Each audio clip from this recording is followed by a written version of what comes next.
Welcome back to this series on AI basics. Uh, Today's episode, we are going to look at sampling. Let's look at how AI decides what to say next. Have you ever wondered how a language model decides what to say next? Why do some answers feel creative, some feel predictable, and sometimes the model drifts into unexpected or even incorrect territory? So, the reason behind all these behaviors is one deceptively simple idea: sampling. So, what is sampling? Sampling is the mechanism through which a model chooses its next token. It is not just a technical detail, it is the steering wheel of generative AI. So, once you understand sampling, you begin to understand why AI behaves the way it does today. So, let's look at what sampling really is. When you type a question, you might imagine that the model retrieves an answer or knows something. But generative models don't work like that. They don't recall. They just predict. So every output is constructed one token at a time, with each token chosen according to its probability. So this makes the entire process probabilistic rather than deterministic. Because of this, two things become true at once. The model can generate beautifully creative ideas, which is nice. The model can also behave inconsistently or start hallucinating, which is also a truth. So both extremes come from the same mechanism, which is sampling. So let's look at how the model starts from inputs and constructs logits. Let's look at what logits are. So when a neural network receives input, it doesn't produce words directly. It first produces what are called logits. These are the raw scores representing how likely each possible token might be coming next. So in a simple classification task, logits correspond to classes. So let's take an example of a spam classifier.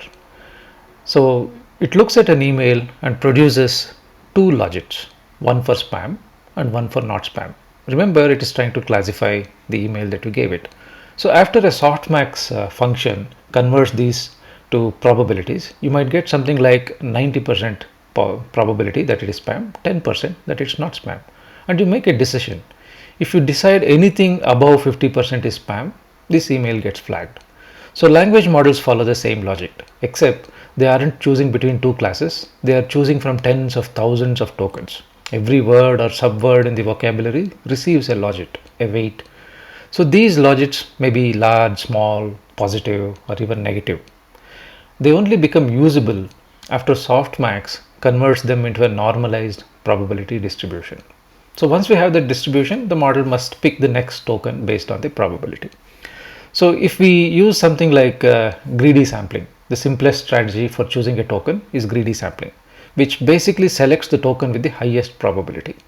So this works beautifully for classification. Spam and non-spam, it works beautifully. You pick the highest probability and call something as spam. But for language, it starts collapsing quickly. If the model always picked the most likely token, its responses would become very mechanical, repetitive. It would follow the safe, most predictable phrasing, but it would lack any emotion, rhythm, variation. It would feel very mechanical. So imagine reading a book where every sentence uses the simplest, most predictable word. It would be very dull, right? Language is flexible and expressive. That flexibility requires controlled randomness. So sampling strategies give us that controlled randomness. So let's look at one of the sampling strategies, temperature. It's turning the creativity dial up. So what is it? So temperature is one of the most intuitive tools for controlling randomness. It modifies the logits before softmax. So at a low temperature, it makes the model more deterministic. It becomes precise, factual, predictable. It's ideal for math problems, instructions, or reliable summaries. At a higher temperature, it increases randomness. So rare tokens become more likely, giving space for creative phrasing, storytelling, unconventional ideas, those kind of things. If you think of the model as a musician, low temperature plays the sheet music exactly, whatever is written. High temperatures jazz it up, improvise, add flair. That's how you look at it. Both are useful. The key is knowing when to turn the dial in which direction. Another strategy is called top K sampling. It is to limit the number of choices. So top K sampling introduces another form of control. Instead of choosing from the entire vocabulary, the model restricts itself to the K most probable tokens. If K is 50, the model only considers the top 50 candidates and ignores the rest. This has two major benefits. It reduces computation. It filters out weird, extremely low probable words. So top K keeps the model creative without letting it wander too far. So it's somewhat in between. Then there is another one called top P sampling. So it is adaptive creativity. Top P, also known as nucleus sampling, takes a more adaptive approach. Instead of selecting a fixed number of tokens, top P selects tokens until their combined probability reaches a chosen threshold, often like 0.9 or 0.95. So this means if the model is confident, the nucleus remains small. If the model is uncertain, the nucleus expands naturally. So top P adjusts to the model's confidence level in real time. So this makes it one of the best strategies for generating high quality coherent text. It blends flexibility with control better than any other method. Now imagine we also need to have stopping conditions. The model needs to know when to end. Language models are auto-regressive. They always believe there is a next token, so they can theoretically go on forever. So unless we tell them to stop, they will continue generating forever. To keep outputs clean and usable, we use stopping conditions. So one of them is a fixed token limit, which is very easy and very blunt. It will generate a fixed number of tokens and it stops. That kind of cuts out a sentence in mid-sentence, but it also works. Then we have stop tokens. These are special markers added during training. And then we have stop sequences, which signal the end of a content, like maybe a period or a full stop. So instructional prompts like stop after your answer, that will also work. So these mechanisms ensure that the output ends naturally rather than trailing off or cutting through mid-sentence. Let's look at another area called test time compute. So this is generating better responses. Even with good sampling strategies, a single generation might not reflect the best possible output. So to improve quality, we can use something called as test time compute, especially the best of n technique. Here's how it works. Ask the model to generate multiple different responses. Choose the one that reads best, either automatically or manually. This kind of dramatically improves quality because randomness produces variety.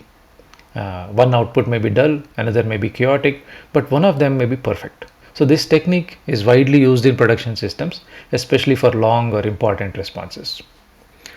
So let's look at why sampling sometimes causes hallucinations.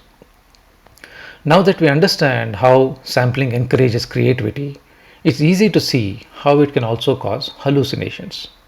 Hallucinations happen when probability is spread thin across many possible tokens, or if the temperature is high.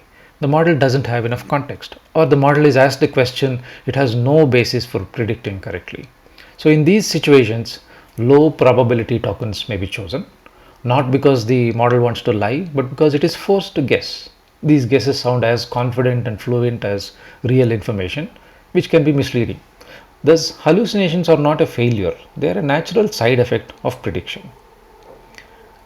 Lastly, let's look at how sampling shapes the personality. If pre-training teaches a model the patterns of language and post-training teaches it how humans want it to behave, then sampling shapes the model's personality in the moment. So sampling decides how creative the model is, or how predictable it becomes, how poetic or concise it sounds, or whether it plays it safe or takes imaginative leaps. This is all personality of the model. It explains the difference between an AI that feels robotic and one that feels alive. To truly understand generative AI, you must understand sampling because every output, every sentence, every creative spark begins with a simple question. Given all the possibilities, which token should come next? So with that, I'm going to end this episode. I think so far in about 14 episodes, we have covered most of the basics of how an AI model works. What are the most important concepts like large language models? We looked at RLM, then sampling, all the necessary ingredients that you need to actually build an AI model. So these are just the concepts. I think by now you would have understood what AI is all about and how do we build an AI model and what are the basic concepts required to build these things. So with that, I'm going to take a pause on the AI series and switch over to another area which is also required for us to build AI applications. So do come back for the next episode, and let's take a look at what we need next to build our next AI application. Thank you for watching. Do subscribe, like, and leave a comment if you have comments. Thank you.